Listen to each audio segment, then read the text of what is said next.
Hello, my good friends. What's up? So we're halfway through the year. I've been seeing a lot of mid-year freakout tags.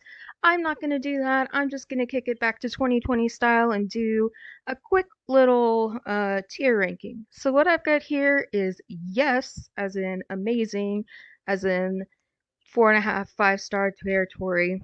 Good goes from like 3 to 4.5. Okay is like straight up 3 territory. So bad it's good means like it's terrible, but I absolutely loved it. Then there's garbage, which means it should not exist at all. It needs to be put in a shredder. So here we go. A Man Called Of, I'm going to put in yes. It was a 4 out of 5-star book for me. It was good, liked it. And now we're going to get to A Whole New World. We're going to go good. That's one of Disney's Twisted Tales, and it's a new spin on Aladdin. Now, Across Five Aprils, this one's a little bit problematic in that it features a adult preying on a child, basically, but it takes place in 1861. Um, so I'm just gonna refrain from letting my students go near that one. And then And every morning the way home gets longer and longer. This is about a man with Alzheimer's and his grandson. I'm going to put it right up there. Frederick Bachman, you're looking good. Anthem, dystopian literature, was better than both of those, so I'm going to put it right there.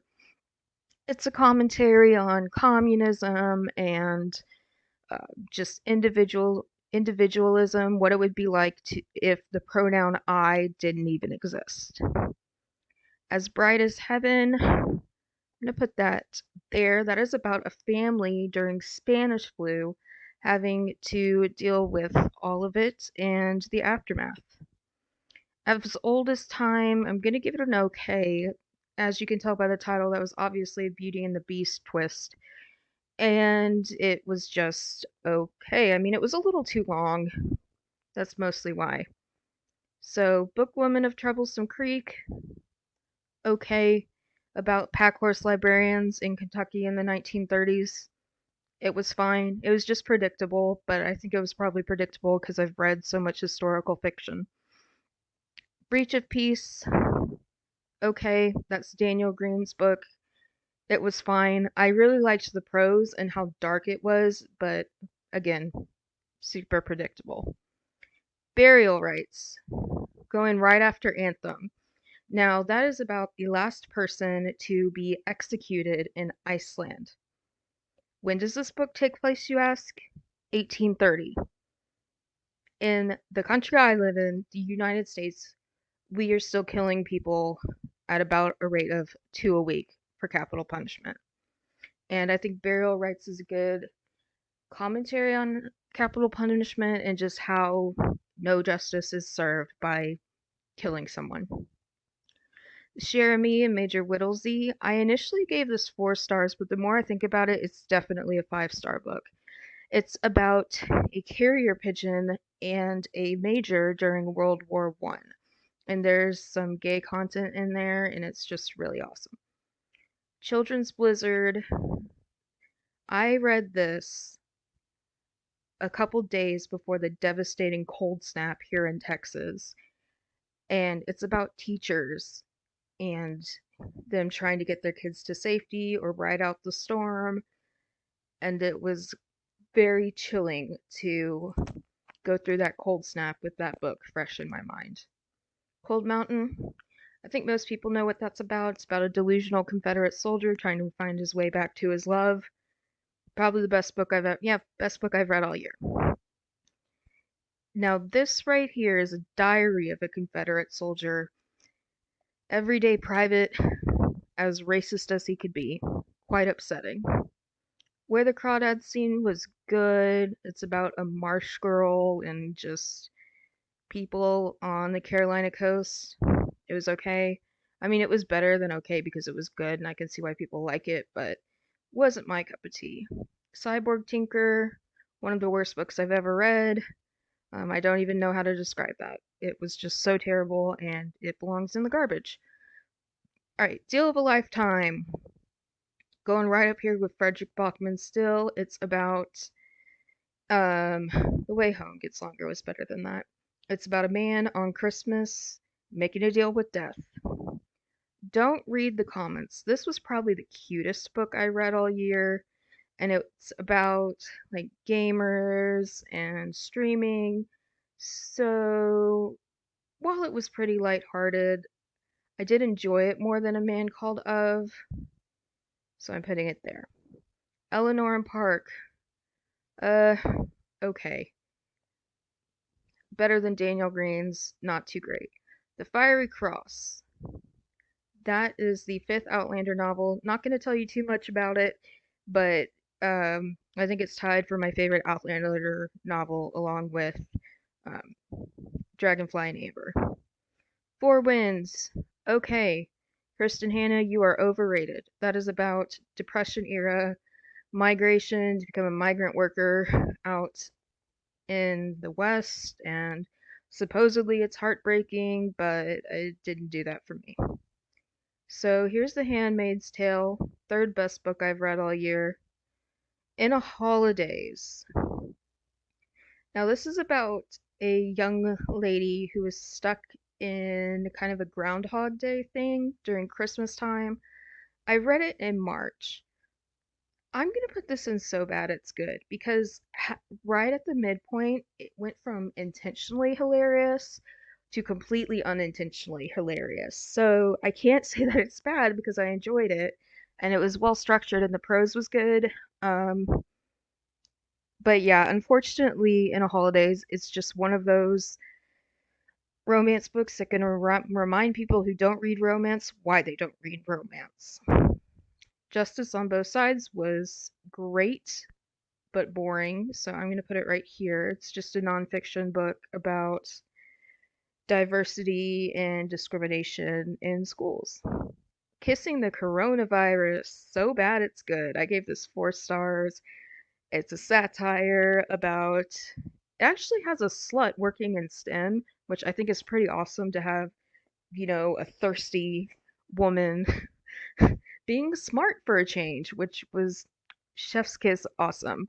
But it's a joke. She falls in love with the coronavirus. I think the catchline is like she was supposed to cure the coronavirus, but instead she fell in love with it. So how can we not like that? But Kissing the Coronavirus Volume 2 is disgusting. There was a line about like feeling the man juice dripping down the back of the throat and chewing on foreskin like a tough bit of chicken. And I'm like disgusted by that. And I don't want to talk about it anymore. So, this is the gender bent Twilight Life and Death. You can't take this book too seriously. It was just ridiculous. I almost want to put in it so bad it's good, but yeah, I'll put it there. So bad it's good. Yeah, put it right there. Okay, and this is short story Man in the Well. It doesn't have like a little graphic, but it was alright. It's a commentary about power. Yeah, taught it at school. And then this is just a little book of Mark Twain sayings, so it's pretty funny. One of my favorite sayings of his was when a redhead reaches a certain social class, their hair is auburn, which is funny. Maze Runner, greatness, putting it right there. It was great the way it explored child exploitation and how there was a maze that the dystopian kids had to solve, which was pretty good. It wasn't like a contest of brute force. The Nightingale, garbage. I didn't like it. It was about World War II, and it was part of my try not to cry challenge, which I'm still not done with. And I wasn't anywhere near crying. I didn't care about the characters. And really, I don't think there's anything I can learn from World War II about from books that I don't already know. And for that reason, Night by Elie Wiesel is going in good. I do appreciate it a little bit more since it was definitely some memoir of a Holocaust survivor. And I mean, I wish I had read it before I already knew so much, because I think I would have found it just so much better. This is going in garbage. The Orphan Collector, about Spanish flu as well. Um, Terrible prose, characters who were not likable or relatable or interesting. Then we're going to do The Orphan Train. I'm going to put that in okay. I thought it was really predictable, but like I said, that's probably just because I read so much historical fiction. It's about these little orphans who go on a train west, and the further west they go, the least probability there is of them being adopted. I saw every twist and turn coming in that, but like I said, I've read so much. Then A Rebel in Pickett's Charge. If you want to understand the Lost Cause myth, you need to read this. I suggest reading Leon Lewis right here, Diary, before you read this, and you can see the truth and the lie. That's all I'm gonna say, because I want you guys to read it. And then Red Patch of Courage. A little boring, but yeah, it's a classic about the Civil War. Terrible Things. Again, something I taught about the Holocaust. Gonna put it right there. The 100, about a dying space colony and how they send all the juvenile delinquents to Earth, which is scorched over with radiation. I'm gonna put that before As Old as Time. It was entertaining, nothing groundbreaking. They both die at the end. Now, I actually listened to that as an audiobook, and I gave it 4.5 out of 5 stars, but the writing itself wasn't anything to shake your booty at, I guess. I was going to say write home, but I didn't want to say write more than twice. So, Timekeeper, about a clock maker or someone who fixes clocks in like a alternate London history where the entire world is run by clocks, which is kind of cool. War of the Poor, this is nonfiction, it's a satire. It was funny, but it wasn't bad at all, so I can't put it in so bad it's good. I'll just put it right there. What Comes After is going to go first slot in good. Now, that is a little domestic thriller about a small town trying to recover after a murder-suicide and a mysterious pregnant teenager showing up. I did give it a pretty high rating. I thought it was solid. The only thing I will say is that there was a point of view shift. Told from one character's point of view, it was third person. Told from the others, it was first person. And I don't really like that. I wish there was more consistency. Where the Red Fern Grows, garbage. It glorifies poverty, animal cruelty, and sexism. Wish Tree was amazing. It's basically the exact opposite, about acceptance, and it's from the point of view of a tree. Great little middle grade novel. I read it to my little brother. Great for kind of 8 to 10-year-olds, or 6 to 8-year-olds. Okay, last but not least, Yellowbird Sings. That's going in okay. Again, Holocaust novel, not my favorite. I think it. I think the Yellowbird Sings. I'm gonna recommend you guys read it. Just, I think it would have worked a whole lot better on film. And so that's it.